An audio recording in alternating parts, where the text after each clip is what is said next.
هاي هاو ار يو دوينج. معاكم ميس خلود، والنهارده فيديو صغير كده سريع عن اكسبريشن مهم وهتسمعوه كتير وبيستخدم كتير من زمان ولا زال موجود، وهو كلاود 9. بس قبل ما ابدا ما تنسوش تعملوا لايك وكومنت وشير وسبسكرايب وفعل الجرس. تابعوني على الانستجرام والفيسبوك، واللي بيحب او بيدرس روايات ومسرحيات ادب عالمي في قناه دردشه مع فنجان قهوه هنا على اليوتيوب. هسيب لكم كل اللينكات بتاعتي تحت في الديسكريبشن.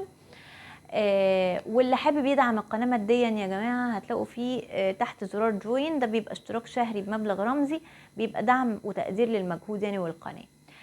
كلاود 9، لما اقول اون كلاود 9، حد اون كلاود 9، عارفين لما اقول على حد هو سعيد قوي لدرجه ان هو في السماء السبعه، طاير من السعاده في السماء السبعه، هي دي اون كلاود 9. لما اقول واحده مثلا لسه بتحب جديد فسعيده بقى قوي، فصاحبتها مثلا بتتكلم وبتقول she's on cloud 9، يعني هي سعيده جدا. في بقى مرحله الهانيمون فيز اللي احنا بنسميها، اللي هو حلاوه البدايات دي، تبقى on cloud 9.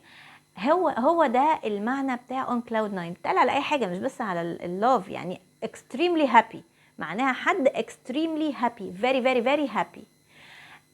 انا ما بحبش دلوقتي فيديوهات الانجليش تبقى طويله عشان تلحقوا تحفظوا الاكسبريشن. فاتمنى يكون الفيديو عجبكم، وما تنسوش بقى الحاجات اللي قلنا عليها. اشوفكم ان شاء الله على خير في الفيديو الجاي. باي باي.